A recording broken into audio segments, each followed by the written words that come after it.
हमारे चैनल में आपका स्वागत है। हम भगवद गीता की अध्याय 5 गहन शिक्षाओं में गोता लगा रहे हैं, जहां हम प्राचीन ग्रंथों के ज्ञान और हमारे आधुनिक जीवन में उनकी प्रासंगिकता का पता लगाते हैं। आज हम योद्धा राजकुमार अर्जुन और भगवद गीता के सर्वोच्च भगवान कृष्ण के बीच एक गहन बातचीत पर चर्चा करेंगे।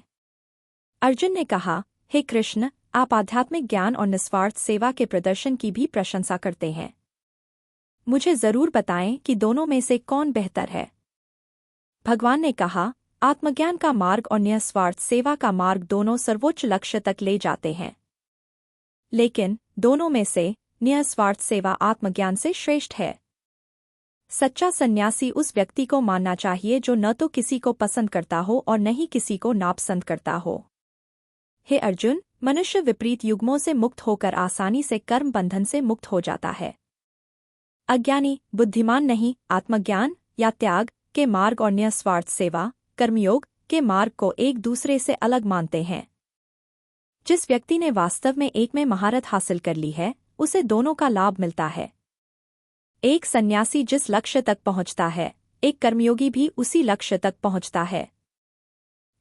जो त्याग का मार्ग और निस्वार्थ कर्म का मार्ग एक ही देखता है, वही वास्तव में देखता है। लेकिन हे अर्जुन, कर्मयोग के बिना सच्चा त्याग प्राप्त करना कठिन है। कर्मयोग से युक्त साधु शीघ्र ही ईश्वर को प्राप्त कर लेता है। एक कर्मयोगी जिसका मन शुद्ध है, जिसका मन और इंद्रियां नियंत्रण में हैं, और जो सभी प्राणियों में एक ही शाश्वत अस्तित्व को देखता है, वह कर्म में तीव्रता से लगे रहने पर भी कर्म से बंधता नहीं है। सत्य को जानने वाला बुद्धिमान या सन्यासी सोचता है, मैं कुछ भी नहीं करता। देखने, सुनने, छूने, सूंघने, खाने, चलने, सोने, सांस लेने में और बोलना, देना, लेना, साथ ही आंखें खोलना और बंद करना, एक सन्यासी का मानना है कि केवल इंद्रियां ही उनकी वस्तुओं पर काम कर रही हैं। जो व्यक्ति सभी कर्मों को भगवान को अर्पित करते हुए परिणामों के प्रति आसक्ति को त्यागते हुए करता है, वह कर्म प्रतिक्रिया या पाप से अछूता रहता है, जैसे कमल का पत्ता पानी में रहते हुए भी कभी भी गीला नहीं होता है। कर्मयोगी केवल आत्मशुद्धि के लिए अपने शरीर, मन, बुद्धि और इंद्रियों के साथ आसक्ति के बिना कर्म करते हैं। कर्मयोगी कर्म के फल के प्रति आसक्ति को त्याग कर परमानंद प्राप्त करता है, जबकि अन्य, जो कर्म के फल से जुड़े हुए हैं, स्वार्थी कर्म से बंध जाते हैं। जिस व्यक्ति ने सभी कर्मों के फल के प्रति आसक्ति को पूरी तरह से त्याग दिया है, वह न तो कोई कर्म करता है और न ही उसका निर्देशन करते हुए खुशी से रहता है। भगवान लोगों में न तो कर्म करने की इच्छा पैदा करते हैं, न कर्तापन की भावना पैदा करते हैं और न ही कर्म के फल के प्रति आसक्ति पैदा करते हैं। यह सब प्रकृति की शक्तियों द्वारा किया जाता है। भगवान किसी के अच्छे या बुरे कर्मों की जिम्मेदारी नहीं लेते।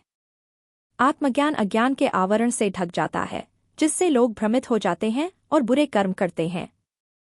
आध्यात्मिक ज्ञान स्वयं की अज्ञानता को नष्ट कर देता है और सर्वोच्च को प्रकट करता है, जैसे सूर्य दुनिया की वस्तुओं की सुंदरता को प्रकट करता है।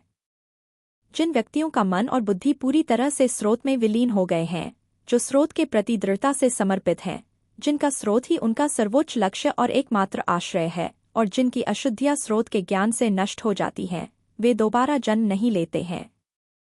एक प्रबुद्ध व्यक्ति सभी में भगवान को मानकर एक विद्वान और विनम्र पुजारी, एक बहिष्कृत, यहाँ तक कि एक गाय, एक हाथी या एक कुत्ते को भी समान नजर से देखता है। जिसका मन समता में स्थापित हो गया, उसका इसी जीवन में सब कुछ हो गया। ऐसे व्यक्ति को ईश्वर का एहसास हो गया है, क्योंकि ईश्वर दोषरहित और निष्पक्ष है। जो न तो सुखद वस्तु को पाकर प्रसन्न होता है और न अप्रिय को पाकर शोक करता है, जिसका मन स्थिर है, जो मोहरहित है और जो परम तत्व का ज्ञाता है, ऐसा व्यक्ति सदैव परम सत्ता के साथ रहता है। ऐसा व्यक्ति जो सर्वोच्च सत्ता के साथ जुड़ा हुआ है, वह चिंतन के माध्यम से स्वयं के आनंद की खोज करके कामुक सुखों से अनासक्त हो जाता है और आध्यात्मिक आनंद का आनंद लेता है। कामुक सुख सच में दुख का स्रोत हैं और इनका आरंभ और अंत होता है। इसलिए बुद्धिमान लोग कामुक सुखों का आनंद नहीं लेते हैं। जो मृत्यु से पहले काम और क्रोध के आवेग को झेलने में सक्षम है, वह योगी और सुखी व्यक्ति है। जो शाश्वत अस्तित्व के साथ खुशी पाता है, जो अपने भीतर शाश्वत अस्तित्व का आनंद लेता है और जो आत्मज्ञान से प्रकाशित होता है, ऐसा योगी निर्वाण प्राप्त करता है और शाश्वत अस्तित्व में चला जाता है। जिन संतों के पाप या अपूर्णताएं नष्ट हो गए हैं, जिनके संदेह आत्मज्ञान से दूर हो गए हैं, जिनके मन अनुशासित हैं और जो सभी प्राणियों के कल्याण में लगे हुए हैं, वे सर्वोच्च सत्ता को प्राप्त करते हैं। जो काम और क्रोध से मुक्त हैं, जिन्होंने मन और इंद्रियों को वश में कर लिया है और जिन्होंने स्वयं को जान लिया है, वे आसानी से निर्वाण प्राप्त कर लेते हैं।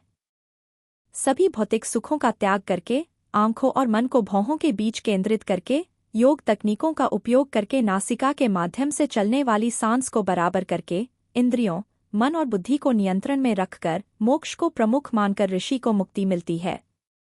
लक्ष्य और काम, क्रोध, लोभ और भय से मुक्त होकर मेरा भक्त मुझ परम पुरुष को यज्ञों और तपस्याओं का भोक्ता, संपूर्ण ब्रह्मांड का महान स्वामी और सभी प्राणियों का मित्र जानकर शांति प्राप्त करता है। प्लेलिस्ट पर जाएं और भगवद गीता के 1 से 4 तक के सभी अध्याय देखें। यदि आपको यह वीडियो ज्ञानवर्धक लगा तो अधिक आध्यात्मिक सामग्री के लिए इसे लाइक, शेयर और सब्सक्राइब करना न भूलें। यदि आप इस वीडियो में भगवद गीता के बारे में सीख रहे हैं तो कृपया कमेंट में हाँ या ना लिखें और यदि परिवर्तन की आवश्यकता हो तो मुझे सुझाव दें। अगली बार तक ज्ञान की खोज करते रहें और परमात्मा से जुड़े रहें। देखने के लिए धन्यवाद।